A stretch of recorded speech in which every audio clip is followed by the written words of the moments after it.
So hello to everybody from India, from New Zealand, from Australia, from all around the world. It's a great pleasure to have you here. And thank you for joining us this week. Just a reminder for you that all the previous webinars, if you missed any, are on the website. So they're on EverWebinar. We do understand that sometimes well, actually always, you can't scroll forwards or backwards. So if you miss it a bit, then you've got to start off. But we are, this is only, 5, 6, 7 weeks into it. So we're very new in terms of what we're doing. And we're looking at other platforms and improving our video quality. So it's just me and it's the wonderful Cara, who you can't see, but he's going to sort of put some posts up. In order for us to maintain this and keep going, because after lockdown or what have you, I've got a couple of ideas, and what I'd like to do is to run a dissection and invite people in to come and see a good day of it, 5 days of dissection streamed to you. So if that's something that might interest you, then do let us know about that. Secondly, also, please, if you could email us with a testimonial, just a few words of what you thought for this, and or stick it in the chat box, because we can actually download the chat log as well from that. So if you're finding it useful, then yeah. So Cara, did you know we could download the chat log? Anyway, so this evening we're going to be looking at the pelvis and the sacrum, and it takes me the best part of a week to get these things together, and I'm always looking at. I put too much in. I have to take loads of stuff out, and I've also been in the process of making a video this week for the British Fascia Symposium, and you can find the details of that if you go to. I'll put the address of that in the chat box right here and right now. So it's we'll put that up again later on as well. And it's the British Fascia Symposium.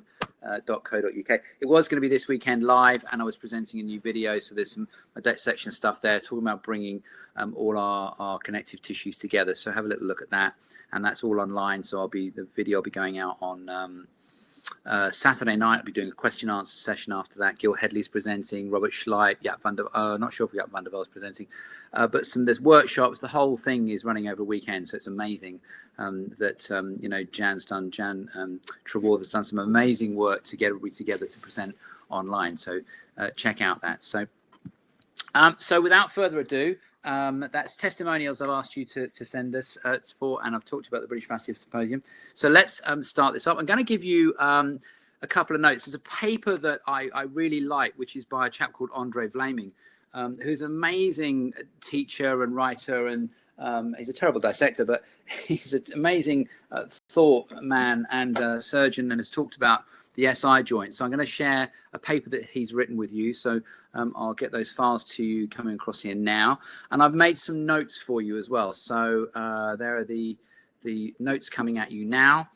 And there's also a little PDF that I put together on the QL, the quadratus lumborum. So that's coming at you. And the paper that we're talking about this week, which is part of it, it's not all of it, but it's part of it, is by Andre Vlaming and a few others, and that's coming at you now. And he also mentions thoracolumbar fascia, which I'm going to go back into later on, and there's another paper there.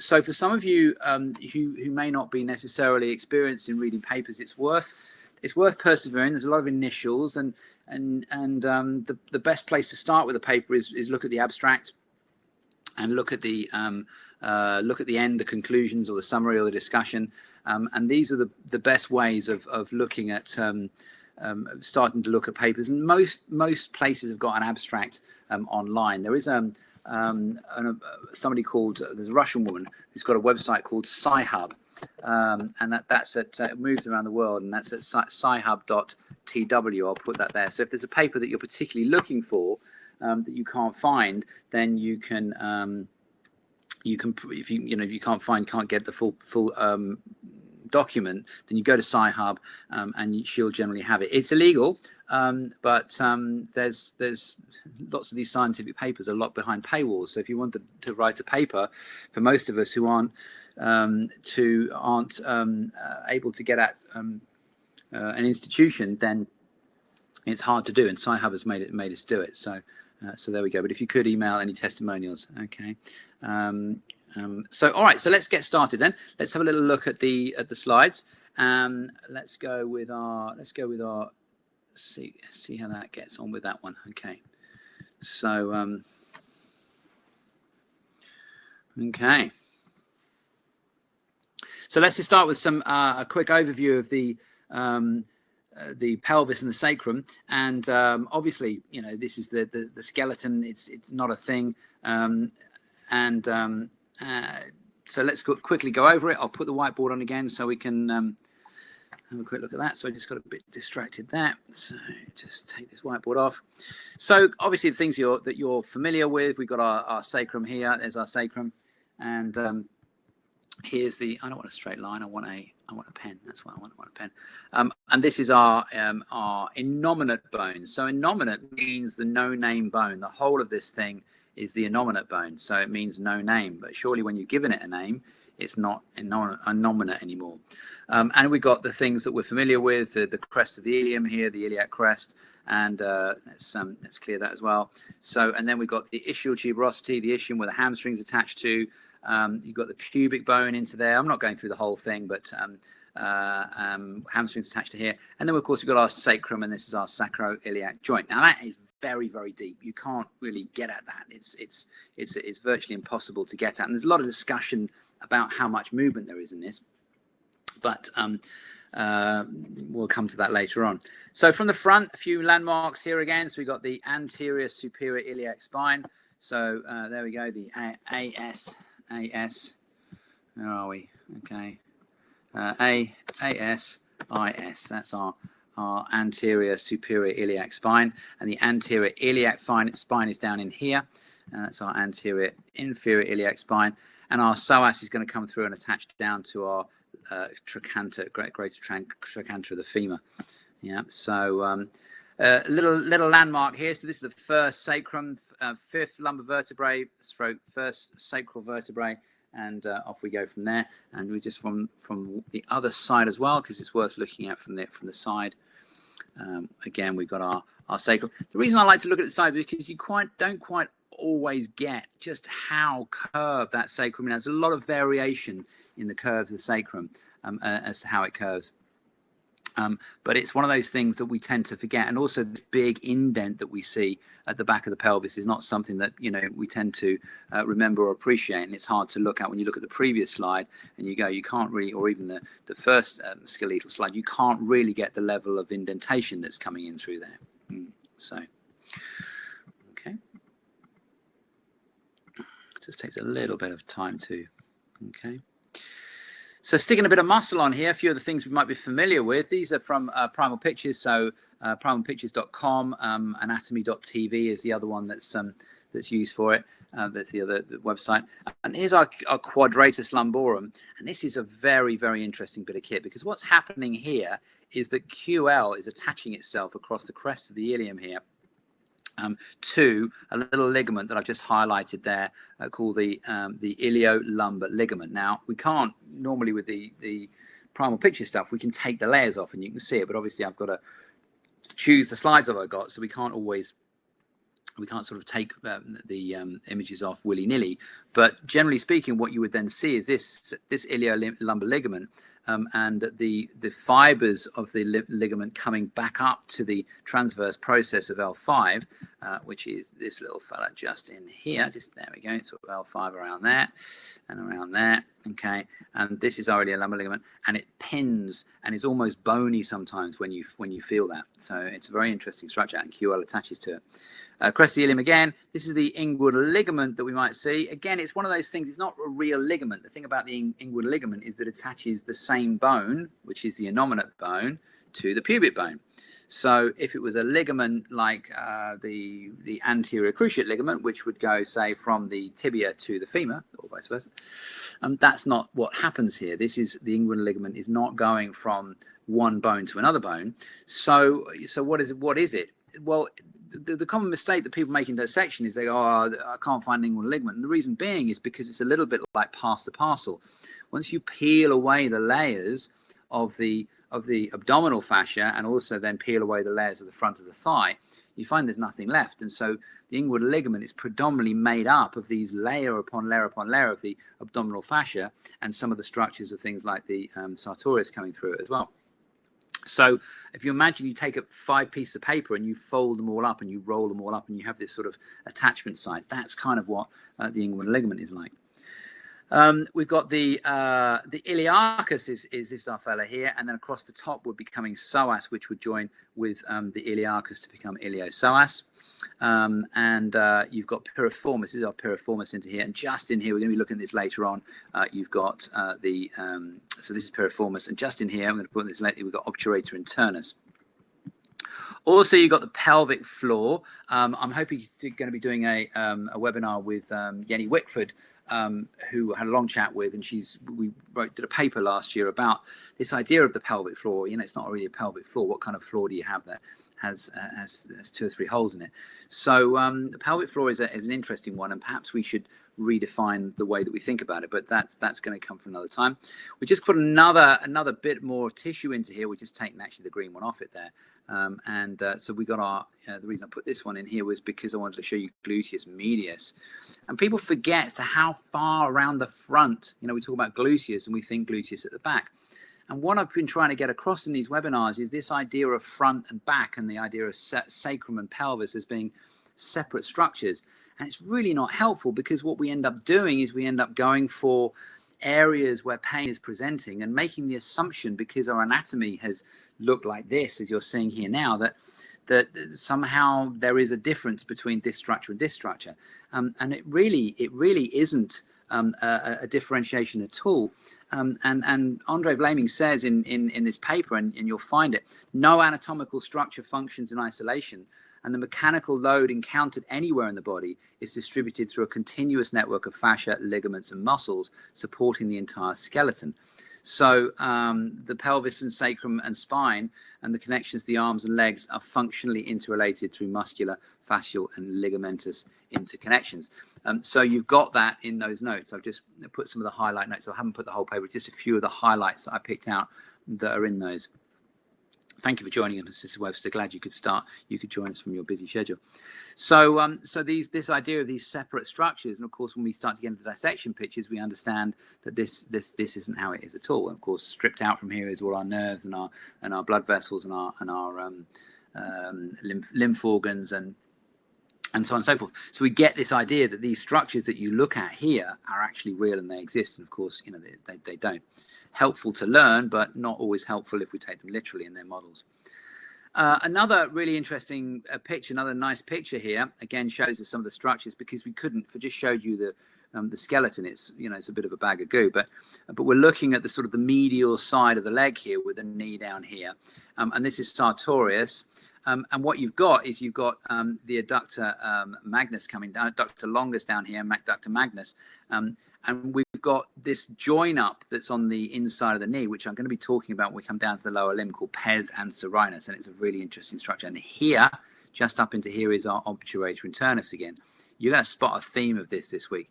Here's psoas coming through here, little tendon of psoas minor, and here's iliacus, and there's our piriformis into there as well. People do go on about piriformis a lot. Yeah, I don't quite get it, but you know, hey, whatever floats your boat. Remember that you can only have a syndrome if you've got a name for it. You know, if you've got to find a bit of the body that you haven't got a name for. So we're going to start to come into here and start to have a little look at adductor longus, so adductor longus, adductor magnus, and don't worry, Andrea, you'll be the first to know. So hold on to that. But as soon as I do anything, we'll let you know. So we're going to have a little look at some of these structures around the pelvis. And I'm really interested in terms of understanding how people's back pain, particularly things around QL, are dealt with predominantly by looking at the what would appear to be the front of the pelvis. And again, the reason for that is because there isn't a front of the pelvis. These structures, if you think, okay, here is an adductor longus, what's it doing is adducting, it's pulling in.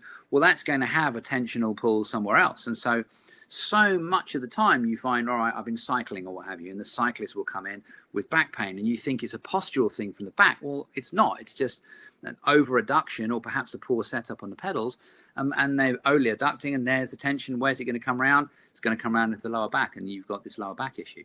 And if we go back to last week and we talk about hamstrings, and they are flexible for my hamstrings, you know, you add on to the problem, and there you go. You've got a double whammy as far as the problem is concerned. Let's just come to our next one. We'll go to this next one here as well. And just from the back here again, of just sort of taking off right at the back of the hamstrings. Oh, come on, going the wrong way. If we just look at the back of the hamstrings coming down through here, back of the hamstrings, and you see this little triangle coming out the side of popliteus. And this is sartorius and semitendinosus. And these fellows are going to join up on this inside of the knee, on this structure that we call pes anserinus. And I want to redefine this. It's a very poorly described, a bit of tissue, and I really want to get to redefine that. So I'm going to write a paper whenever when I get back in the lab. Clear that off again. So we've got a few tripod loadings into here.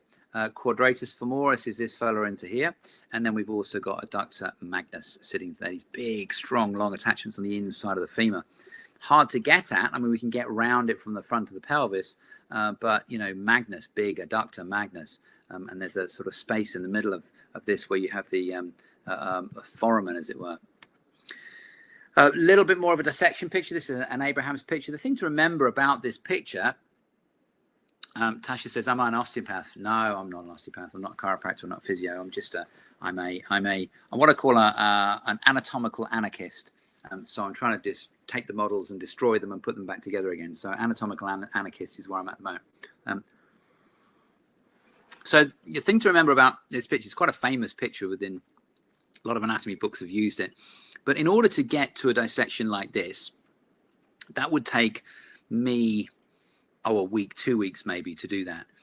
So the amount that's not there massively outweighs the amount that is there. So all the fat, the skin, the nerves, it's an incredible dissection. And you've got some poor sap of an undergraduate probably with earphones in that's picking away at this for 2 or 3 weeks. It's a big project to do.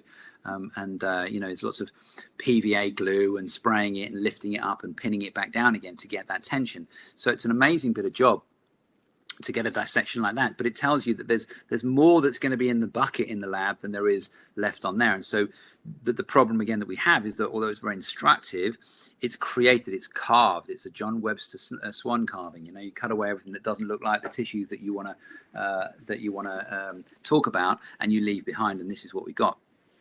But there's some cool structures in here, and it starts to begin to give us the idea of what's going on here. And if you just have a little look at where I'm drawing here, we've got this pubic bone coming across, and this is what we're going to say is adductor longus. And just behind this, blending into this, is gracilis. And so we have the idea that gracilis and adductor longus are separate structures, but actually they are wrapped in a bag that's like a figure of 8. And all that bag has been trimmed away and chucked in the bin. So it's wrapped in a figure of 8 bag, and you'll see it in a little video in a minute. Wrapped around and held in place, and then blending up and across the pubic bone. And we just don't get that image at all. And it's, again, very cool, interesting, but not really helpful. So again, sartorius coming down through here, sartor, Latin for tailor. And my interest in sartorius has been to see the thought process that it goes up and around and sort of scooches around the pelvis. And I recently discovered a couple of times that actually it tends, the fascia of it tends to go inside and underneath iliacus, which is very interesting. Either way, I still think it has a big influence in terms of rotation as far as the lower back and the pelvis are concerned. But it's an interesting little bit of kit. It goes in lots of different directions. So a reminder here that whatever we're looking at, and when we take a picture like the previous one, we have it in isolation. The thing to remember here is that this is sternocleidomastoid at the top, and it's all joined up, and then this is sartorius down the bottom. This is sartorius coming down. This would be almost down onto pes anserinus, on the inside of the knee. So this is the gluteus maximus. This is latissimus dorsi. So we're looking at a functional. Is it functional? Well, I mean, if you pulled on sternocleidomastoid up around in here, would you get a change in the way the tissues behaved down below? And the answer is well, of course you would. It's like a string puppet. So these are all the extrinsic muscles, and these are all going to take loading. They're going to absorb and take force through them. Of course, if you put them down on the table, there's no form to them. There's no tension to them at all. So therefore, things like the pelvis and the sacrum are massively important as far as a force distribution. So if you were to understand force distribution, then we don't want there to be lots of movement in where there's lots of force going in or lots of loading going in. But what we want is we want for the force to be distributed into it and through it and around it. And this is what I talk about in my video for the British Fascia Symposium, that what we're looking at with things like fascia and connective tissue is for them not to have power in one direction. That's what muscle does. But what we're looking for them to do is to absorb, transmit, and transfer force in as many different directions as possible. And so every time you run, it's probably going to be different each time you land on it. So patient who once managed to tear sartorius away from the pelvic rim, rolling over to leap out of bed. That sounds very painful. But what I would guess here, Dawn, and it's a pure guess, is that was the end result. And I talk about this a lot. I'm saying that wasn't the first bit of that injury. That was the last bit of that injury. And that possibly you could have done that 1,000 times and not done it. But this particular time, it did happen to rip it. And this particular time, it did happen to get the injury because something had happened to allow that. That was the end result of something in the end. And yes, you're quite right, Chris. I will try and change my colors. And here we go. I'll try and do my color. And I'll make the pen a little bit bigger. How about that? So this is you're quite right. You can't see that. This is sternocleidomastoid. How about that now? And this is sartorius coming down here. That's much better, isn't it? Sartorius down in here. This is gluteus maximus here. Latissimus dorsi coming through here. And these are the pecs. And the collarbones are still in here. The shoulders are still in here. We're going to be doing shoulders and neck next week. Brilliant area. Okay. And I don't know who Hank is, but you're very welcome. And so that all these tissues are still in here. And so yeah. And this is the point about whenever we're doing manual therapy, we get presented with a set of problems, but we can't see what's gone on before. It's like a game of chess. It's something that's come at the end of it. I think I should have given you a video by now. Hang on. Oh no, video is coming up here now. So let's go and have a little look at the video. I can't remember which video it's going to give you, but I've got a few here.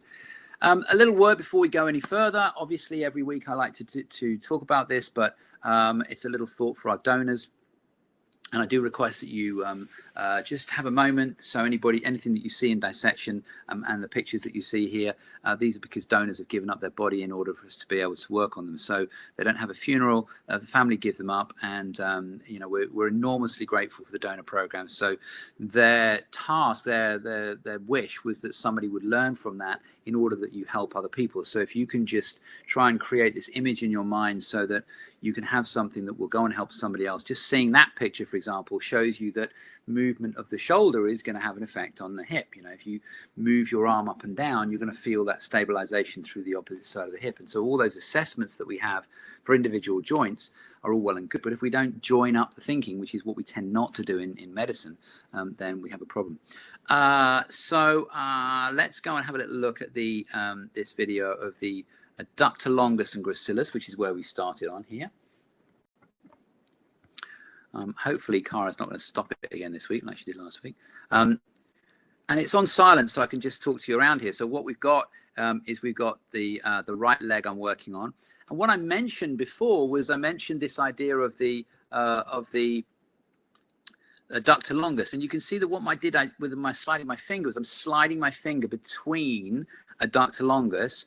That's adductor longus there, my finger's on, and that's gracilis behind my finger. Can you see the bag that's wrapped around it here? And there's a whole lot of skin that's sort of sitting there. Well, it's not skin, it's actually connective tissue, and 2 or 3 layers of connective tissue.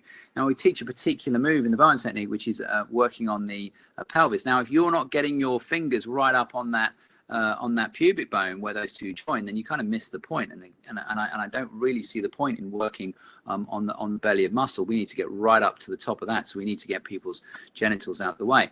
And it's a massively joined up point. And I was just demonstrating the move there, and I'm going to be putting that onto my online Bowen site towards the end of the week.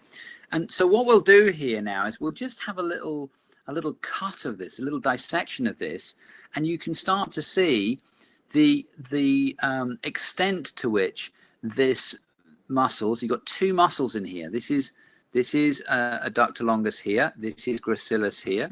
I'm going to clear it away because it won't make any sense. And then this is the line. You see a thickened line in the middle of that? That's the dividing line between the two. And now that's gracilis there. And I've opened up the bag, and you can see there's quite a clear separation between them, but that they are in turn wrapped together and held in place together in one sack, as it were. Okay. Caroline Bolton asks, who do you donate your body to? You go on to the United Kingdom, you go on to the hta.gov.uk and find your nearest medical school. At the moment, there's no donations going on, but you can donate your body to your nearest university or medical school. I'm hoping the next year or 18 months I'll have my own lab and you can donate your body to me. So if I outlive you. So you can see how far up this bag is going. Now, this bag is continuous with the fascia of the rectus sheath. It's going to go all the way into the rectus sheath and all the way around the fascia of the abdomen quite superficially and crosses over. And I'll show you a picture of that in a minute. So although looking at the function of adductor and gracilis as adductors, as adductors of the femur, what's happening in terms of force transmission or force loading when that fascial continuity goes not just across into the abdomen, but also around inside the pelvis and the pubic bone as well. Fionnuala says, I can have a body whenever she pops off. So will it be in any fit state for me to have it? Is the question. Ankylosing spondylitis should be interesting. Yeah, a lot of if you donated your body, depending on the level of severity to your ankylosing spondylitis, then the medical school would reject you because they want sort of reasonably perfect specimens.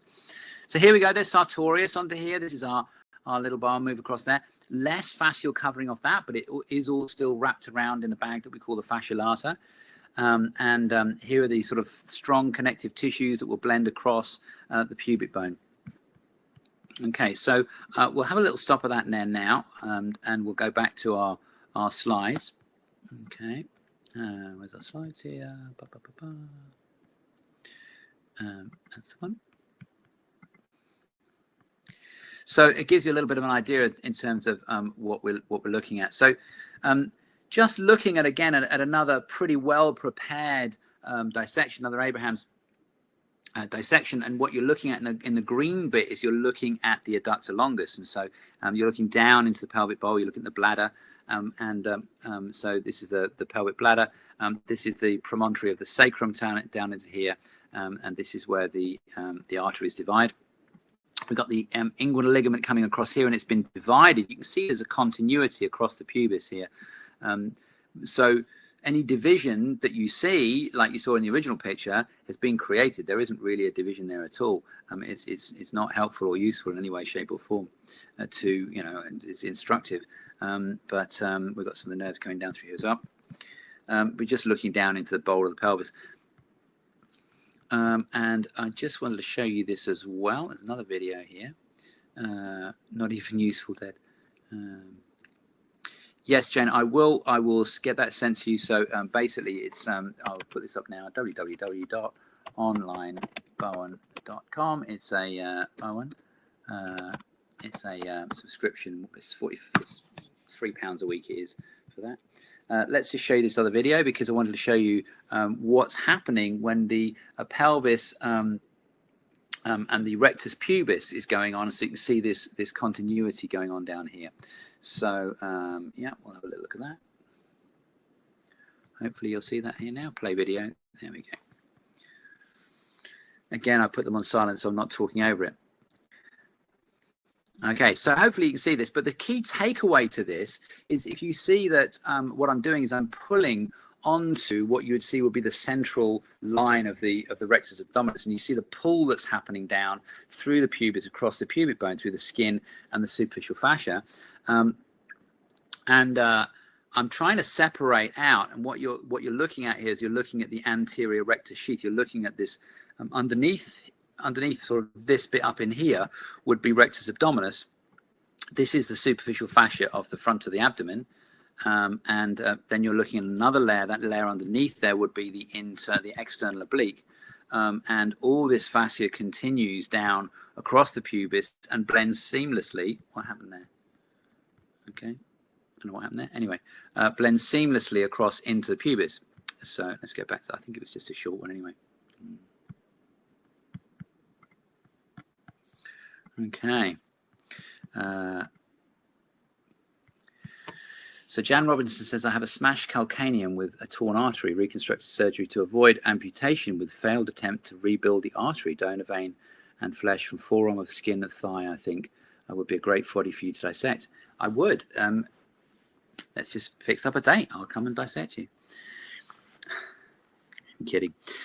So this is a dissection did quite some time ago. Now, what you can't quite see here, what you can't appreciate here, is that this is adductor longus, and then this is gracilis, and they're blending into each other. But what's happening here is that the fascia of this is continuous, and the left-hand side, the fascia goes over the top of the fascia of the right-hand side. Now, there's no consistency to this. Sometimes the strong fascia of adductor longus will go over the right will go over the left, and sometimes the left will go over the right. I have no idea why that is the case. But what you can't actually see here is that this is one sort of bulk of tissue, and that all of it has been separated away from the pubic bone. If I show you the next slide, you'll understand what I mean. So we'll jump backwards forward. So this is the pubic bone through here. This is the adductor longus blending into a fairly thickened band of fascia across the top of the pubic bone. The pubic bone's into here, a sort of symphysis pubis is into there, and then this is the sort of the conjoined bags, if you like, of the abdominals. That will be internal oblique, external oblique, rectus abdominis, all in one bag. So it's a thickened bag, and you can start to see that what we've got into here is we've got the visceral compartment. So we've gone through the parietal peritoneum and into that sort of pelvic bowl. This is from a cadaver that I was sort of left. It was just one of those things that I was able to work on once the medical students had finished with it, and we were able to extend the life of that until they stopped us from doing that. So it's very, very interesting. Again, if I just go back and show you that previously, you can see that this fascia is continuous. I can't really zoom into it, unfortunately, but this fascia is continuous from the top of the adductor longus across into the rectus abdominis. Now, it could be the way that I've cut it. It could be the way that it is. It could be lots of things. And I'm not trying to impute function in here. I mean, I am a bit, but I'm trying to say continuity. You work out of that what you will, and from there what you then see is if these bits of tissue are going to cross over. You can see me doing my hands in the little thumbnail at the bottom, crossing over. Where are they going to go? Well, they're going to curve, because in the human body everything curves. So on the surface, this is going to come up and it's going to curve, or going to end up onto the rib cage and absorbing tissue. So it would make a lot of sense for us to understand our anatomical continuities in non-straight lines. The reason I put this in here is because what this is the inside of that bag that you were looking at, and this is the greater omentum. There's no point me putting yellow on this at all. But this is the greater omentum. This is this beautiful fatty apron that hangs from the stomach. This is the stomach here, and it hangs all the way down, and then it sort of loops back on itself. And it's like an apron that loops back, and the inside attaches and drains onto the transverse colon. So transverse colon, this is ascending colon, transverse colon, and then descending colon. And this greater omentum moves around the inside of the abdomen. It collects dysfunctional fluid. It soaks up fluid and it drains it away, and it's a lymphatic organ. It's very poorly described again, so this is the greater omentum, and we will do a session on this when we do the viscera. Michael asked, is this the area and the anterior? Is this area the anterior version of the thoracolumbar fascia? If we go back, I'm assuming that you're talking about this area here, Michael. Well, it's the same structure. If you look on the inside here, what you've got is these bundles in here. Let's change the color of that again. These bundles here are a conjoined bundle, but the inside of this, the transverse abdominis, is going to go round the back. It's going to travel around the back and go all the way around the back here in one big long sheet and become part of the lateral raphe of the thoracolumbar fascia. So it's going to become the posterior, it's going to become the posterior portion of the thoracolumbar fascia. We'll have a look at that later on. So transverse abdominis is going to blend into the thoracolumbar fascia. So yeah, you could say it's the sort of the anterior version of it. And there's raphes on both edges. And a raphe is a Greek word, and it means stitch or seam. And so on the lateral side of the rectus abdominis blends in with external oblique and internal oblique in a sort of a pattern, and it has we have the rectus sheath there. Transverse abdominis, the fascia of it goes all the way underneath. It stops in the middle of it, but it goes all the way underneath it. But there's this thickened stitch. And it's my belief, as I mentioned in the psoas webinar last week, that it's probably this that we're improving function on when we try and push our way through the abdomen to work on the psoas. So a raphe, a stitching on that side, and then a raphe and a stitching on that side held in place, and these sections going in lots of different directions underneath, all attaching to the pelvis and all massively influential. So I'll spray that again. Massively influential on the areas of the sacrum and the gluteus, particularly the gluteus medius, because that fascia is continuous. It doesn't stop. So it's a case of where do you start with this? What you're looking at on the inside here, this is the parietal peritoneum. This is the sac that's on the inside. It's wafer thin, or wafer thin, as I should say. And the main structure of it, the parietal peritoneum, is pinned to the inside of the transverse abdominis. Been a long day. Pinned to the inside of transverse abdominis. You have to peel the parietal peritoneum away. It doesn't really come away. It sort of tends to shred. So it's attached strongly to the transversalis fascia. The muscle of the transverse abdominis varies in terms of its width and how far it goes on. So again, very, very old dissection picture that I've got here, and this is one from quite some time ago. And what we've got here is we've got the sartorius. I've gripped the sartorius from here, and this is what we call the inguinal ligament. And the reason I like this picture from a long time ago is the joining up. Again, you can get this idea in this instance, the joining up of that fascia as it blends itself around onto the fascia of the external oblique, again the abdominal fascia coming through there. These are particularly, the specimens are quite sort of dried and older specimens using a lot of formalin fix, and so we tend to get these really strong fascias in them. Another little video, and the reason I put the soft embalming fix is just to warn you that it's a little bit goopy, that when the image that you're seeing, when you compare it to the previous image, which is very, let me just come back to in that slides here. Okay, stop slide presentation. And you should be seeing me. Okay, where am I? I'll get rid of the whiteboard. That's what I have to do to get rid of the whiteboard. Yay! So that the previous image of the embalmed cadaver was very dry, massive amounts of longevity that you have for that. You know, they could be around for 2 or 3 years. But there's a lot of people that have done dissections on those. You know, I cut my teeth on them and learned how to do it in those. And they therefore will condemn all embalmed tissue as being rubbish, and therefore the only other good thing is fresh tissue, and that is not the case. The fresh tissue has a very, very limited shelf life, and you've got to work on it very quickly, and you've got to be you've got 5 days or 6 days, and after that it becomes very unpleasant for obvious reasons. Whereas the method of embalming that I'm using, which is we can vary the level of stiffness or the level of formalin that we put in them, can be really, really soft, but we can have weeks and weeks and weeks of months of them, even when they're very, very soft. So what you're looking at is a very soft fix, and this would give us, as I said, a long period of time. But it does look like it's fresh tissue, and it's quite soft in the looking at it. So I would ask you just to bear that in mind when you look at it.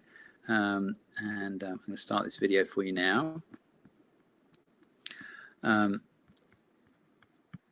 process of this embalming is quite is pretty cool and very interesting. But you're looking at very soft tissue, and you're looking at the pelvis. So you're looking at the front of the pelvis, and you can start to see a little bit more of how this is adductor longus over on the left. This is the tendon of gracilis where it comes up, and adductor longus.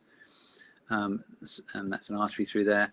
And we're looking at all these muscular structures, see how soft they are, and how mobile they are, and how thin that fascia is as it goes across the top of it. And this is the front edge of the glutes as they come around it. Very different from our strong embalmed fix that you saw before. I'm hoping that this is going to be the new standard, but as I said to you, this is embalmed tissue. This will last for months and months, and weeks and weeks, months, and it gives us all the benefits of the fresh tissue. I prefer it slightly firmer, because again, that's not really how muscle would look like if in fresh tissue. So it gives a little bit more tone if I put a little bit more formalin in there. So let's go back to the slides. Quick break. Any questions, please pick them up. I'm keeping an eye on the chat here, so you do have any questions. If you've got anything else, then send them across. Cara, if there's any questions been sent in to put up there, then please pop them up there, so we can have a little look. Preston Lee asked, with surgery, do they sew muscles and fascia back together, and does the fascia regrow and reattach to each other? It's a very interesting subject. It depends on the surgery. If you imagine, say, if you had abdominal surgery, or the classic pelvic surgery, which would be a cesarean section, what you're dealing with is let's look at it. You've got skin, you've got superficial fascia, which is the fat layer, and then you've got your layers of the abdomen. And lower down in the pelvis, where across the top of the pubic line, which is where the incisions try to be made, you've got a slight change in where the rectus abdominis and the pyramidalis, if there is one, comes up, and also transversalis comes close to the surface. Transversalis comes close to the surface as well. So you're cutting through a layer, which is a fascial layer, then a muscle layer, and then the posterior layer of that fascia. So that's one muscle, and internal oblique and external oblique. Internal oblique will have a layer of fascia, muscle, and so you're cutting through all those layers to get through into the lower pelvis, your retroperitoneum. You're not going to go into the peritoneum, but you're going to go down to get that baby out. So you're doing major abdominal surgery through several layers. Now, you can't stitch those layers back individually, or any abdominal surgery. If I go through even into a gallbladder surgery, I'm not going to stitch those individual layers back. And the reason for that is because the moment that you loaded them, they would just fall apart.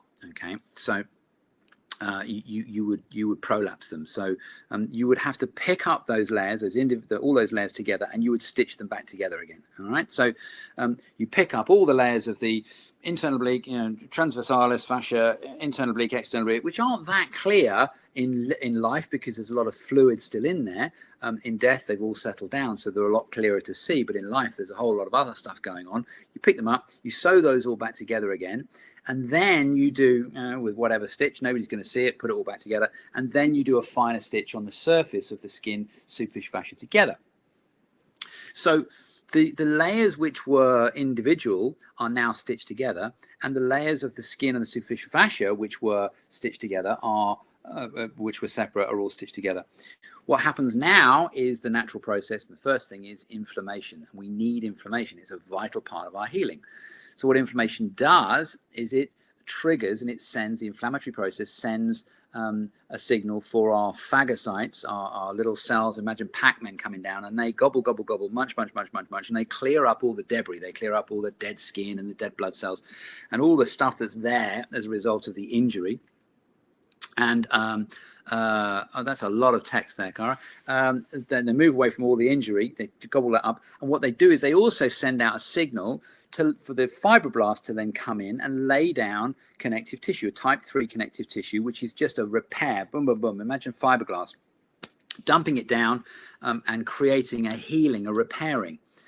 And then that's going to stop. And after a period of time, that's going to stop. And then the tissues can remodel and imitate what the original tissue was doing. They'll never not be scar tissue. It'll always be scar tissue. But the scar tissue can then be remodeled. And that's where manual therapists, movement therapists come in to help to that remodeling process.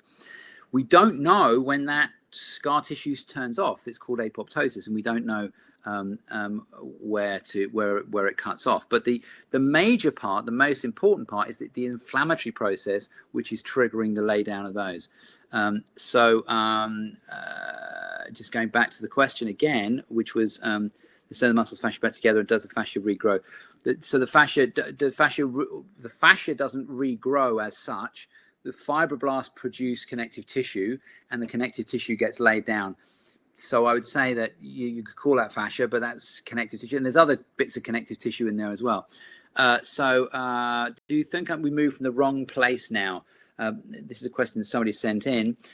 What I mean by that is, from my experience working with clients, be it physical therapy, Tai Chi, yoga, Pilates, or manual therapy, is that people have seemingly lost the ability to create much flexion extension in the lumbar region. The movement in the thoracic region is then predominantly flexion and extension and less rotation. I appreciate they do have some movement of the other, but the dominance, role, or pattern seems to have changed. I wonder if the forced rotation in the lumbar region is creating shear, and the pain or discomfort experience around the SIJ is actually the central nervous system just shouting, "Wow, wrong movement, mate. This is unsafe." Any thoughts? I'm going to go back to the simplified point, is that our tendency is we are bipedal. And as Andre Vlaming points out in this paper, that our gluteus maximus has massively developed evolutionary wise as bipedal upright humans. And then chimps, it's not a massive muscle, but for us standing upright, it's enormous. And the other thing, of course, we've done is we are tending to sit a lot. There's a lot of sitting going on, and that will always give you a degree of compression and lack of movement in your lumbar spine. And of course, when you don't move something, you stop being able to move it. Now, that doesn't necessarily mean that we're moving from the wrong place, but it means that if something becomes stiffer and less able to move, then our tendency will be to have to compensate in our functional patterns elsewhere. If I don't move my arm, then I will get stuck and I won't be able to move that. And I cannot believe I've done 8 webinars without putting up the picture, our picture of our friend in India. And I will do that next week for sure, for the shoulder. If I don't move something for a period of time, it becomes stiff, it becomes harder, it becomes trickier to move. So it's a question of, are we moving from the wrong place? I think our tendency is not, as humans, to squat anymore. We don't squat to defecate. And this is a big problem that we have in the ability to keep our hips moving. If I had a room full of 100 people, unless they're yoga people or Pilates people, but the general public, I would say that probably you'd only get 25 people who could actually go down, squat, feet flat on the floor. Other people would be able to do it in varying degrees, but a lot of people wouldn't be able to squat at all. And this is a basic human function. So once you get into that position, then yes, you are going to be moving from the wrong place. The question is, if somebody has a plate or other body part as surgery, how does the fascia react to adapt to the new body? It just wraps around it. I had a plate put in here when I broke my collarbone. And what happens is that you'll get a fibrotic element because the inflammation is there, and the body will seal it up. I don't know if you've ever watched on Instagram. I absolutely love her, Dr. Pimple Popper. And I don't know if you've seen that, but check it out if you haven't on Instagram, Dr. Pimple Popper. She's got some full-length videos on YouTube. And what you find is some of these big lipomas is that they are sealed in their own bag. The connective tissue wraps around them. This is what we find with tumors, that they're well encased, they're well fed with blood and so on and so forth. What we see during muscle testing, manual therapy, is a very tight or intention front line, seemingly. Right, seemingly quads, or is it fascial relationship, which is anteriorly tilting the pelvis, or one leg dominance?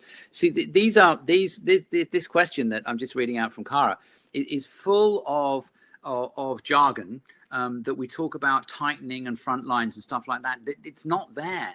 This is what I was saying before about the game of chess. We try and apply these terms and these jargons to things that don't really mean anything by themselves. And of course, we want to try and extrapolate meaning from what we're seeing. But we read these books and actually we then think that there is a front line, or that there is a tightening, or that there is a leg length difference. And what there is there's function, and our job is to try and assess that function and work out what that means in the end result. And if we improve function as a focus of our end result, or restore function, then the assessment is less important. Now, of course, there's a big gap as far as we go to there, but the being clever of doing loads of body reading and going, this is a front line. The idea of doing that is to get to a point where you don't have to do it anymore. Anatomy trains, forget it. You don't, learn them, look at them. They're fascinating. Look at the whole body and then forget them. They're not real. The SIJ, we'll get to the SIJ today. The question is, somebody says the SIJ may have as little as 3 to 6 degrees of movement. It doesn't. It has way less than that. So according to all the stuff that's going on. Why do people have these imbalances? Well, it's not through bulging discs. Most people with a back pain don't have a bulging disc. Most people with a bulging disc don't have a back pain, but we take a picture and there it is.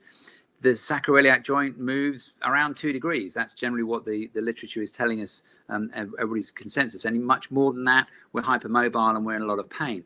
So it's probably not the SIJ that's doing the job as far as the pain is concerned. So we're dealing with tensional, musculoskeletal aspects, and it's the muscles that are attaching and holding themselves in place, probably neural inputs, stiffness, injury, fear of injury, patterns of behavior. And I firmly believe that most of what is causing our pain is positions being held, lack of extended ranges of movement, a neural patterning that's kicked in that's dealing with pain and fear of pain, and that our job as therapists is to reconvene. Right, what's the difference between scar tissue and adhesions? I'm going to say they're the same thing. An adhesion, they get stuck. We'll look at this again when we get to viscera, and we'll go from there. I'm going to move on. I'm continually freezing. Can't help you with me continually freezing. Neil, I'm sorry, that's your connection.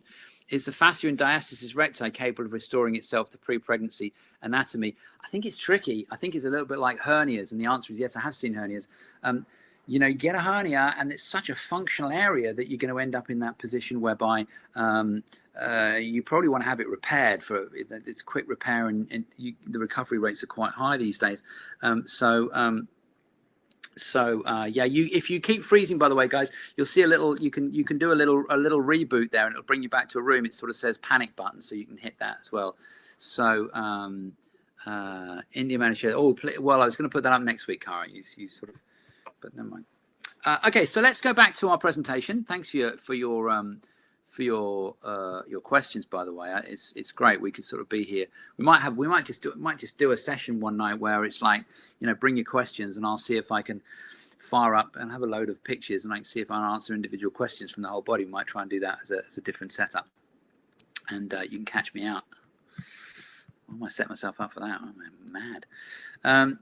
So there's our soft embowing. Hopefully that wasn't too stressful for you. A mention here about piriformis. Again, there's a whole bunch of stuff that's talked about piriformis, and in the slides that you've got, I've sent you the notes that you've got. You can see how the fascia has been stripped away, and what we're looking at here. Let's get back, and I'll get my color out again because Chris was quite right. This is our piriformis here. This is the sciatic nerve. And then this is the long head, the conjoined tendon, biceps femoris, and semitendinosus. And this is the inside of what's called the ischiorectal fat that's coming through here. And so this is the back edge of gluteus minimus, and this is piriformis coming through here. So it's quite a small muscle. It's quite disappointing in terms of when you see it. And the thing is, it goes in and blends into a big bag of fascia into there. And again, the question about can you refix diastasis recti through exercise? So diastasis recti is when you're in pregnancy and you get this tearing of the central line.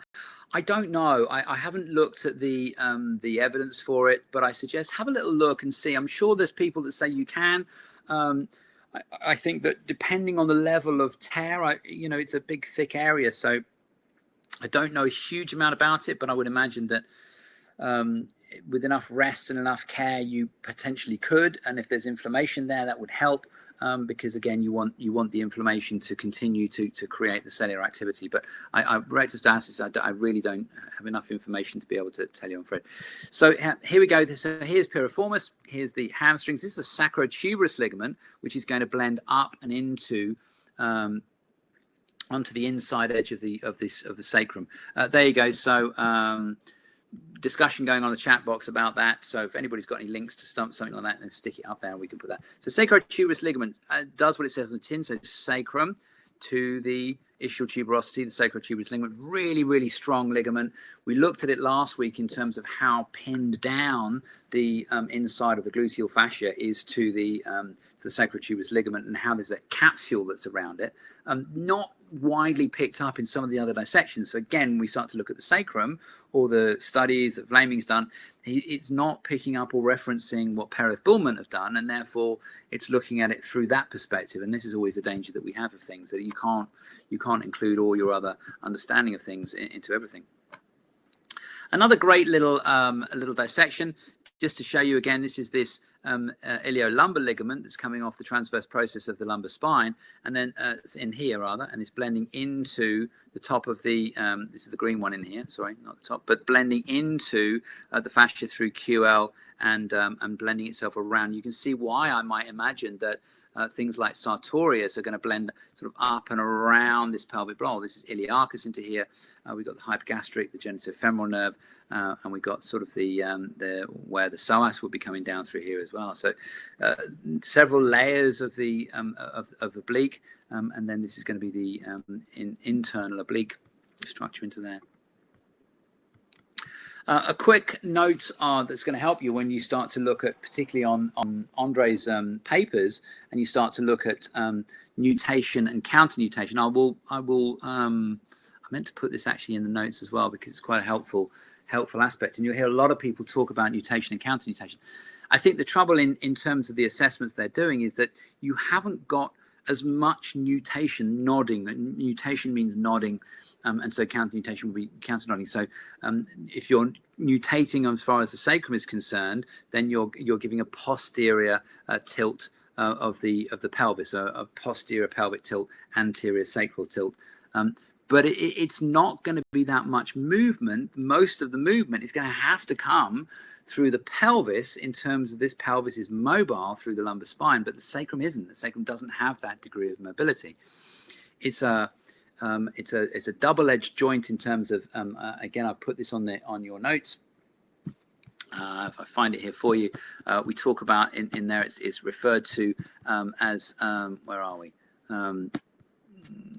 Yes, synarthrosis, an immovably fixed joint between bones connected by fibrous tissue, and diarthrosis, a synovial joint which joins bones with a fibrous joint capsule. So the idea of the SI joint is that it's halfway between an immovable joint and a synovial joint, because there is synovial fluid in the sacroiliac joint. So they're specialized joints, but Gray suggested that the term amphiarthrosis, implying the SIJ permits only a minimal movement. So there is a minimal amount of movement within the sacroiliac joint. Okay. So all these wide measurements that we have of nutation and counter nutation, although some people will talk about applying them to the sacroiliac joint, I'm not sure that that's what they're going to do in that respect. So another muscle I wanted to talk to you about within this, and it doesn't get much press and doesn't get talked about, is obturator internus. And it's a very, very cool structure. So it's slightly confusing, and it's one of those things that people get tricked on anatomy exams, because it starts on the outside, and you can see that it comes here, and it starts on the top of the femur, on the greater trochanter of the femur. I said greater trochanter earlier. I meant lesser trochanter down here when I was referring to where the psoas and the iliacus join up. So this is the piriformis into here, and then this is obturator internus into here. So this is obturator internus coming underneath the sacrotuberous ligament, and it forms a little arch. So once we catch this, and also the sacrospinous ligament, which you can't see into there as well,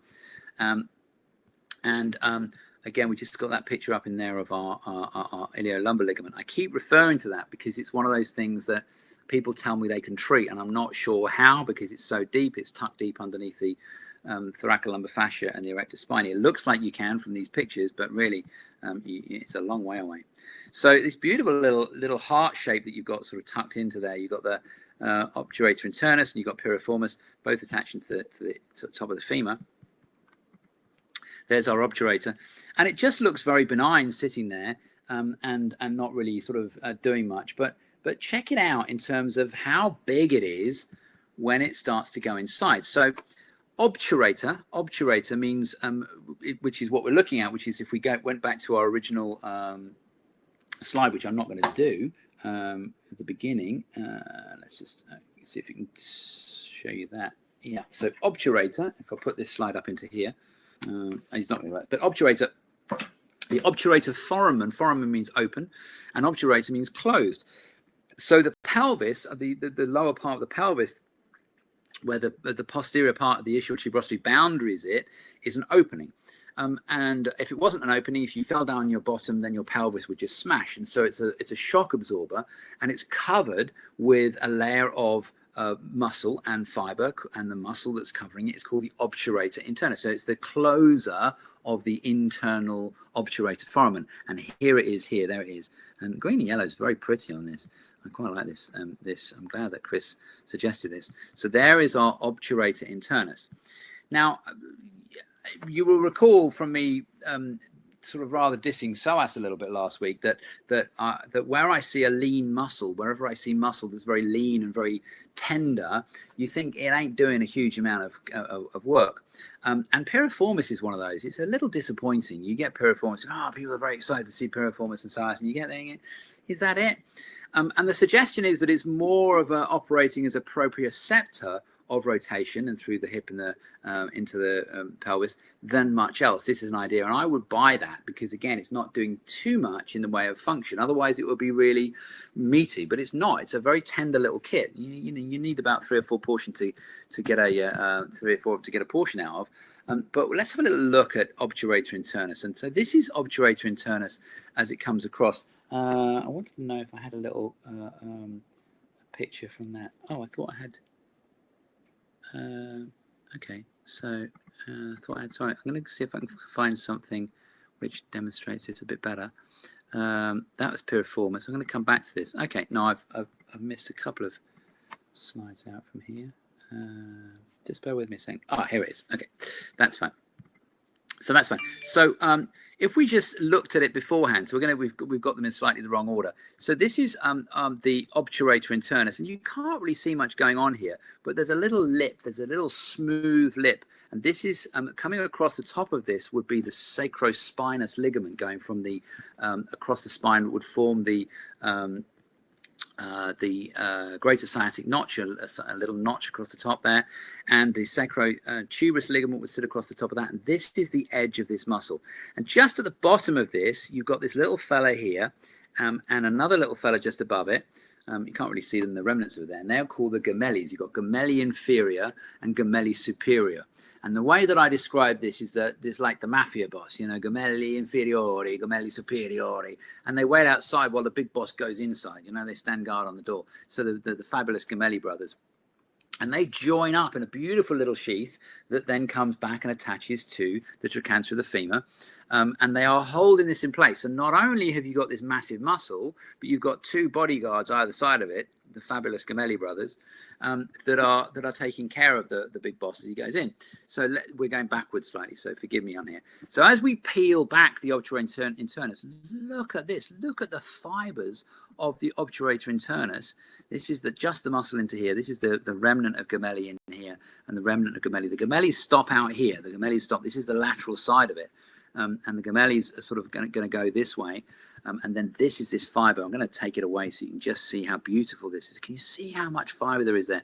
The only place you're going to see that kind of loading, you'll see it in a few places, but the place that you're going to see it most of all is down in the ankle, coming off the Achilles, as the Achilles comes round, and you sort of rip this Achilles and it comes round.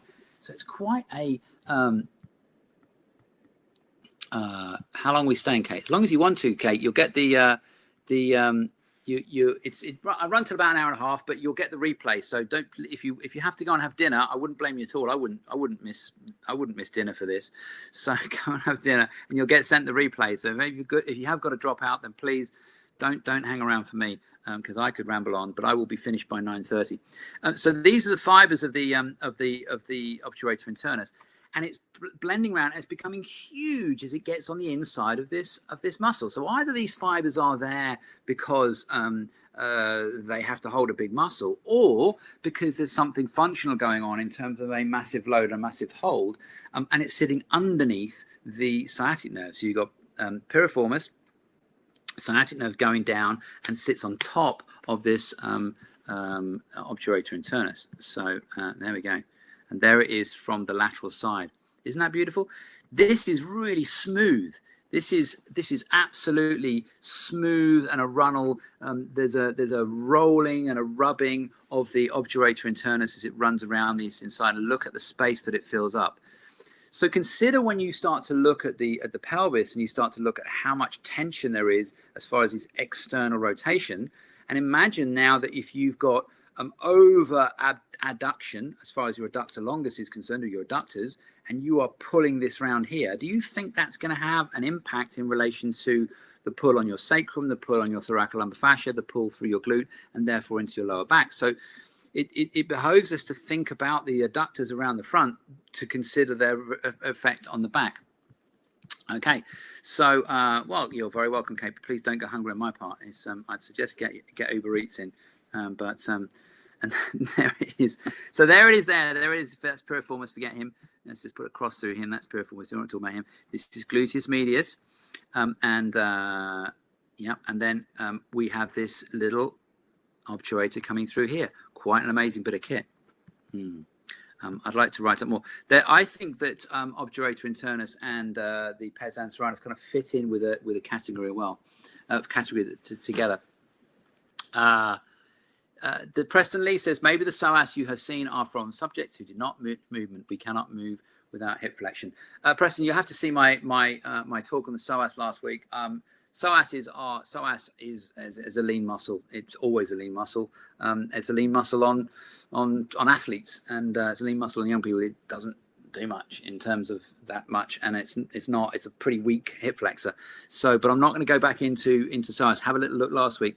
About piriformis syndrome, what structures do you believe are involved? Again, looking at piriformis, the reason people talk about piriformis is because they've seen it in a book, and the sciatic nerve goes through it. But when you ask the same people, you say, are you sure it's not obturator internus? And they go, huh? Because they've never heard of obturator internus.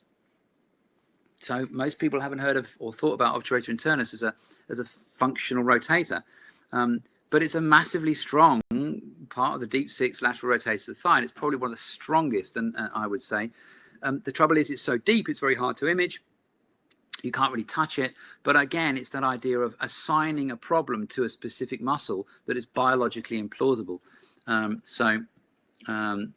Do you think that people that ride horses have issues caused by overwork of adductors? Possibly, but it's hard to lump into one lump. It would make sense, but over adduction is a poor way of riding a horse. And you know, the way I was taught was a whole body approach, which involved a lot of falling off.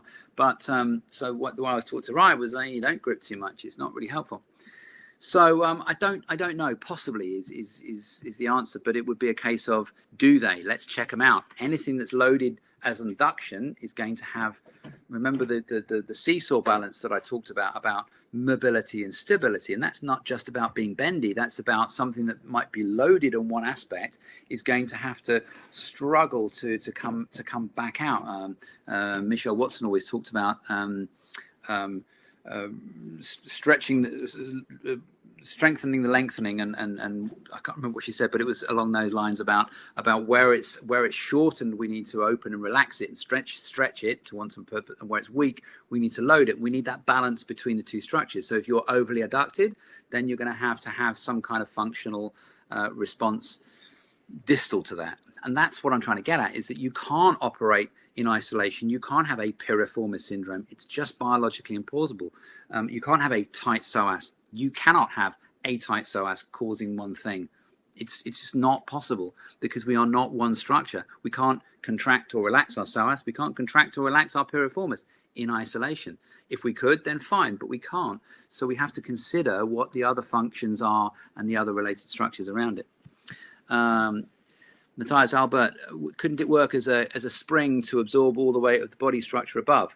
Yeah, it could, but again, not in isolation. Remember, we have to talk about relationships. The trouble with anatomy is that it tries to pin down to its lowest common denominator. And this is why we have so much back pain in the country, because we teach our doctors around the world, we teach our doctors an anatomy which is wrong. You know, we go, well, this is the cause of your pain. It can't be. There's always a relationship, whether it be behavioral, whether it be anatomical, whether it be physiological. And a great anatomist is not necessarily a great understander of the human. They will understand a lot about the human body, but they won't or don't need to understand anything about how the human works. So let's go on and have a look at the sacrum, the SIJ. A couple of papers that I mentioned that I've given you and handed out to you. They're in your notes there. The sacroiliac joint. This is again Vlaming and Schwenker, and of course with Frank Willard involved in that. And so that's the two that we got there. The overview there. I've given you that paper. Yeah, I think I have. Yeah, that's in the notes there. And I've highlighted a couple of issues that the things that mainly came up to it, and the posterior layer of the thoracolumbar fascia. We're not going to go into the pelvic floor in this instance, but I do want to mention thoracolumbar fascia. I'm going to show you a little video here, because it's a bit of stuff that's been speeded up. Because again, thoracolumbar fascia is blended down and through the sacroiliac joint and across the top of it. And there is a depth of, 2-3 centimeters at the very, very least of connective tissue before you even get to the superficial fascia in the skin, before you can get anywhere near the SIJ. So the sacroiliac joint is a very, very deep structure within the pelvis. It's not close to the surface. It's hard to palpate and to feel move. I mean, I know I bow to the osteopaths that tell me they can feel the SIJ move, but we're talking 2 degrees of movement, generally speaking, as within a normal range, 3 within maximum within normal range. Any more than that is not an abnormal, is an abnormal range, and that's pretty much what the literature agrees on. So what we're feeling, there's a lot of stuff that we can be feeling, and a lot of thickened tendon and tissue across the top that will be more pliable than the actual joint itself. So Darren, you're very welcome about Sci-Hub. So there we go. Send papers. The files that you've all got here the files that you've all got are all here. Yeah. So they're all in the they've been shared with you. I don't quite know how it works. I haven't been on the receiving ends, but hopefully you've got the files that have all the papers that have been sent to you. So we'll check that out. So let's have a quick look at this thoracolumbar fascia. So you'll see one shot of again the very soft fix, just with the surface over it, and then you'll see me dissecting it, speeded up, because nobody wants to watch me dissect like that. Speed it up and all the way up, and you'll see it folded up. So let's have a little look and see what this looks like. And the reason I go on so much about thoracolumbar fascia is because having a look at this, you can see the multiple directions that are loaded. You're looking at the lower portion of the ilium, right around the sacrum, lower back, and into the space between the glutes. And the inside portion of it, sort of the lateral portion of it, will blend underneath the glutes. And I'll show you a picture of that in a minute. So this is me slicing down the thoracolumbar fascia down the sort of the edge of the spine. Speed. I don't cut this quick by any stretch of the imagination. And this is going to go all the way down. Now what we've got is our first layer of our erector spinae encased in another layer of connective tissue. And there are 3 layers, classically labeled 3 layers of thoracolumbar fascia, the posterior layer, the anterior layer, the middle layer, and there's an anterior layer. Vlaming and Andre Vlaming and Carl Stecker talk about the inner layer, the anterior layer, being completely different to that of the histologically to the other 2. So there's a discussion about whether there's 2 layers or 3 layers, but classically labeled, there are 3 layers of thoracolumbar fascia. I think I'm getting quicker here. And again, between that layer of thoracolumbar fascia and our first layer of our erector spinae muscles, we've got a sort of layer of connective tissue. And so this is the semi-finished product. And look at the depth of that. So that's the posterior layer wrapping itself around to become part of the inner layer and joining up with the transverse abdominis. The strength of that is enormous, absolutely enormous. And I'm trying to sort of scratch away here to show you sort of iliocostalis lumborum there, and it's wrapping itself around. I'm chatting away there and describing that. And that thoracolumbar fascia goes all the way up, all the way up, all the way up, all the way up through the thorax and up to sort of almost into the cervical spine there. And now we can start to see a little bit of what's that coming? A little bit of latissimus dorsi blending into that now. Okay, so kind of cool stuff, right? Yeah, Psi hub. Diane, you got the wrong. There's a Psi hyphen hub, yeah. So you have a little look at that. Psi. I'll just put it up here again. So it's SCI hyphen HUB. At the moment, it's TW. Now that changes because Elsevier have taken, this is Sci-Hub on the internet for scientific papers. You need, the more information you can put into it, the better. You need to have the name of the paper and preferably the authors, and you will get the full text of it. It does move around the world. So if you go onto Sci-Hub and find it's gone, just Google where is Sci-Hub at the moment, and it will give you the latest address. She moves around the world looking for different servers to host that because it keeps getting shut down by various servers. Preston, there tends to be a right side. Let me come back to that in a second. I'm nearly finished as far as my slides are concerned, so just going to finish this now. So we did our little video of thoracolumbar fascia. So just a quick highlight here of what this sacrum looks like when it's all been stripped back. So you've got the sacrotuberous ligament, which is going to overlay the sacrospinous ligament, which is going to create your greater and lesser sciatic notches. And again, this is just showing you the different layers with serratus posterior on the back here. Hard to see serratus posterior on any given level. It's not that easy. That's the middle layer. And just showing you a quick layers. And then we strip that back and we end up with the erector spinae structures that we talk about. Now, if you look at this in here, hang on, let me just get my whiteboard back. If you look, I'll keep the black on. If you look at this junction here, the impression that we end up with is that gluteus maximus stops. But actually what happens here is this thoracolumbar fascia blends itself down. There's a few diagrammatic aspects of this in Vlaming's paper. But this fascia blends underneath the edge of the gluteus medius and the gluteus maximus. And so you've got quite a strong aponeurotic covering. If I just color that in here a little bit, you've got quite a strong aponeurotic covering over gluteus medius. There's our division there. And this thoracolumbar fascia blends across it, and then the aponeurotic covering of gluteus medius then blends over and underneath in most instances through the edge of the pelvis and the sacrum to join up with thoracolumbar fascia. It doesn't just suddenly stop with no direction. Our next layer, when we peel that away, if we can call it layer, is going to be our erector spinae, our ILS, iliocostalis, longissimus, and spinalis structures that go all the way up to the back of the head and neck. So, and again, we've still got influences as far as the latissimus dorsi are concerned, and we'll be talking a bit about latissimus dorsi and its mobilization next week. We're neck and shoulder next week. Loads of stuff to talk about neck and shoulder. I can't even begin to work out where I'm going to peel that away. Another little dissection as we come down from the thoracolumbar fascia. So we're peeling back the first layer. And the second layer, again, we've got this sort of loose fiber into here, and we're going so loose fiber, and we're digging down, trying to get into that space. As far as the SI joint is concerned, it's really hard to get at. It's very, very hard. I mean, once we get down there, we're talking about sort of a hammer and a chisel to get any kind of degree of movement into that. Here is the fiber of thoracolumbar fascia as it's blended into glute. So it's just giving you a definitive understanding that the thoracolumbar fascia and the posterior fibers of gluteus maximus, actually these are middle fibers, I've cut the center of the muscle away, are blending seamlessly and in a myriad of ways attaching to the thoracolumbar fascia into here. So it's quite a strong attachment. Another really classic example, this is gluteus maximus again. This is the edge of the crest of the ilium. This is the edge of the sacrum. You can see I've lifted off gluteus maximus. This is gluteus maximus here, and look at the this is the edge of where that gluteus maximus would be blending in, the fascia of it would be blending in, and look at how much of that thoracolumbar fascia is just seamlessly running down across to become the anterior fibers that we talked about last week with hamstrings and gluteus maximus. We talked about the joining up.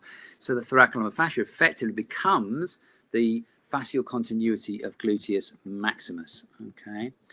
Really quickly, wanted to show you a very quick practical aspect as far as how to deal with back pain. It's a quick little Bowen thing that we got going on. Then we'll take some questions.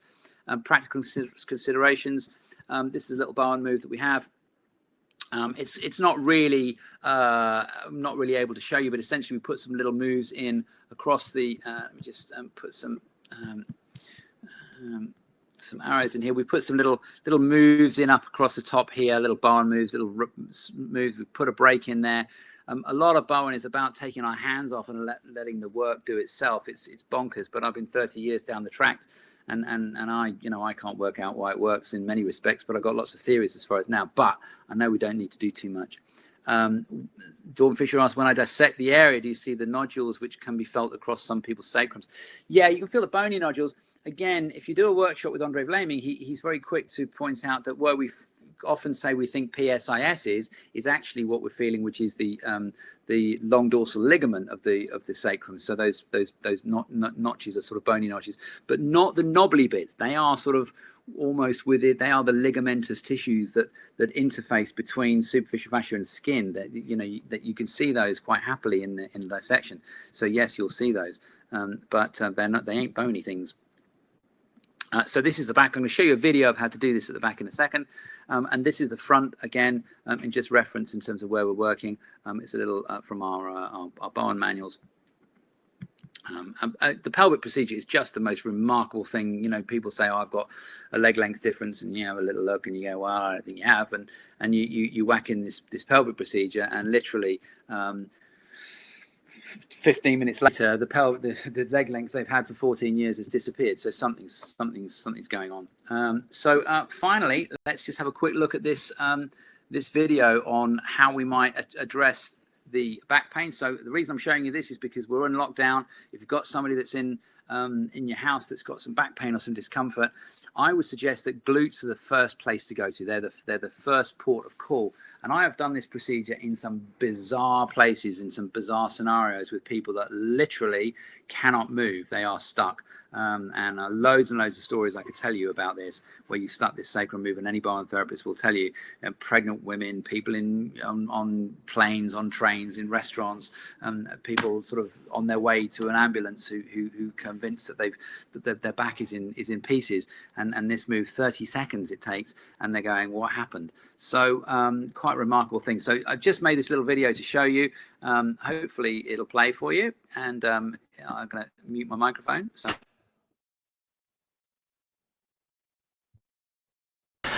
we're going to have a quick look at a really quick way of dealing with lower back pain. So anybody that's presenting with acute pain, particularly if they can get them into this position, can't lie down. We refer to it as a sacrum procedure. It's not really sacrum because, as we've already seen through looking at some of the anatomy, we've got this glute which is traversing the whole way across the lower back and in through the thoracolumbar fascia, so the join up of thoracolumbar fascia. And even if we peel the top of the glute away, as we saw in one of those pictures, we still see that this thoracolumbar fascia blends out and across and into the covering of the gluteus medius, which is a very cool thing. So what we'll have done is we'll have put some little moves in around the lumbar spine. I can't really show you those at the moment, but really what we're looking to do is we're looking to locate and find that sort of the edge of the sacrum. So if there's that sacrum is a triangular shape, that wedge shape, and we're looking to be roughly on the edge of the sacrum, which would take us about 2 fingers out from the edge of the gluteal crease. And all I'm going to do is I'm going to take my thumb, avoiding being in any contact with the rest of my fingers, and I'm going to take some very gentle move up in order to get some skin, push in, and then pull down along the edge of the glute, where that glute is thinning out to become tendinous as it comes up towards the sacrum. So the skin slack goes up, push in and push down.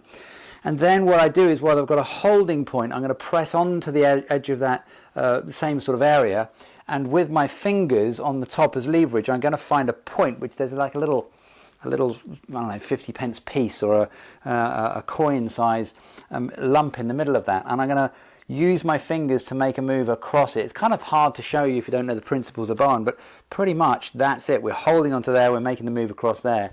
And this area connects up the glute medius, glute maximus, and glute minimus, which is just underneath it. It's a cracking move as far as our Bowen is concerned, because it joins up with pretty much all the function through the hip and that lower limb.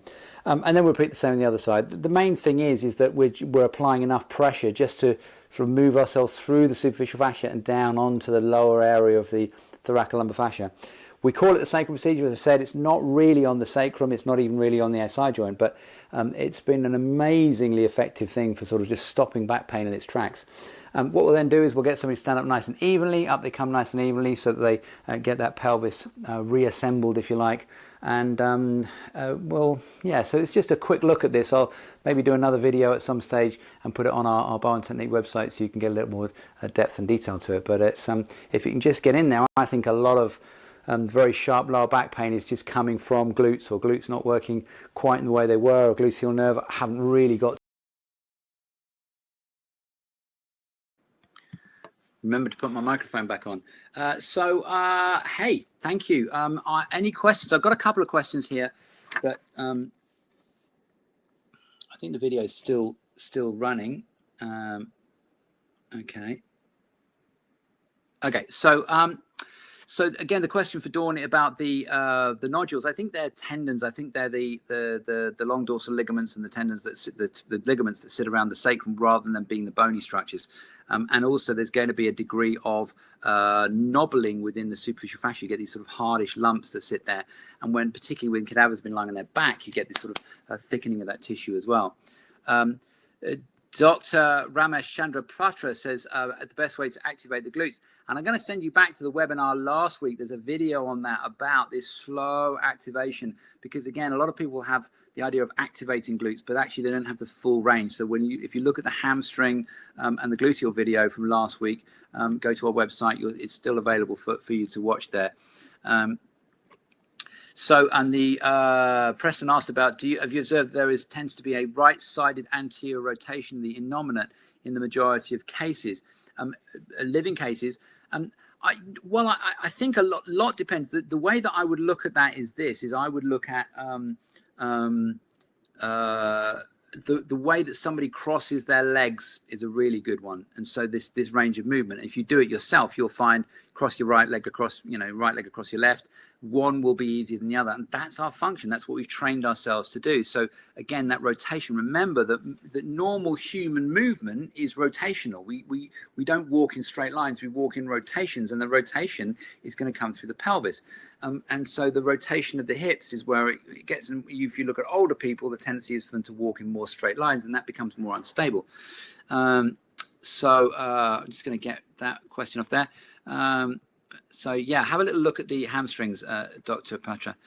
Do I work with patients in clinical settings or any cadavers? Yes, I've been working with people hands-on for 30 years. And so that's really what my whole dissection is about. And I'm not just a dissector for the beauty of dissection or telling a story. I'm all about trying to translate what I've been doing underneath my hands and the anatomy that doesn't make sense into the dissection, to go, right, what am I doing? So that I have, when I dissect, I have X-ray vision, if you like, because I can see the structures I'm touching. I'm not going at it from a book. And that's why the dissection experience, and I would say with me, obviously, is so valuable, because if you're a manual or movement therapist, I'm taking you through the dissection in terms of saying, right, when you do this and this and this is what you're touching. This is what's joining up. Not from any one particular therapeutic intervention, but from a range of thinking about how the body moves three-dimensionally, internally, externally. There aren't any bits that aren't connected and joined up. So thank you for the question, Melinda. But it has to be practical. The sacrum, can you do this in prone, side lying, or always done in standing?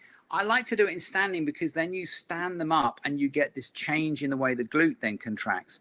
So the standing position is always best if you can. If somebody can't stand up because they're lying down, get them standing up. I was in prison. It's a long story, but I was in prison doing this and getting this guy up who came in a load of back pain. And I had half an hour to get him either sorted as far as his back was concerned, or we had to get off the ship. It was a prison ship, and he was in acute pain, and so we managed to get him moving around. It was very, very cool.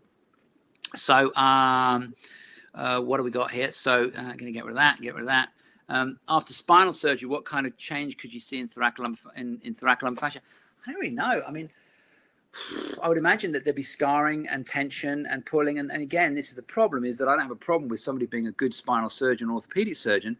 But I've watched it done, and it's not done from a perspective of I was watching some spinal surgery many years ago in Germany, and he was taking away the supraspinous ligament, plucking away at it because this woman had peripheral neuropathy, had pain. When you looked at the x-rays, she had no lumbar lordosis, and I mentioned this out loud, and they all stopped and went, oh yeah, I hadn't noticed that. And so it wasn't really considered to be as part of the function. I mean, you're brilliant people, you want that surgery, but functional, the translation of a diagnosis into understanding the function. Somebody was writing in a really weird way with their hands, and when I pointed out, they didn't really understand why that function would give them that problem. So these are neurologists; these are really clever people. So translating that into function, into the field that they do, is we might take it for granted, but that's not something that tends to happen. Samantha Layton said webinar jam when I tried to connect. Cara will sort that out for you, please. So where are we? We are just coming to the end of our time here now, and I'm going to try and do one more question if I can. So next week, please register for next week. I think we're good to go now, and so yeah, keep thinking outside the box, keep thinking joined up. We'll be looking at trying to run a dissection live at some stage in the future. I think with social distancing, we're going to have to really think about how to do that. So please, I'm done for now. You've got the notes. Any questions? See you next week. I will stay here in the chat room. So if you've got any specific questions, I'll be here for 4 or 5 minutes. So thanks very much. Give us your testimonials about this. We want to get the word out there. It's what's going to help us keep going and sort of plod along. And thank you very much indeed. If you any connection questions, please contact Cara. And remember, when you register, go back. You have to go back to the webinar jam to register again. I know it's a bit convoluted, but so thank you very much indeed for coming.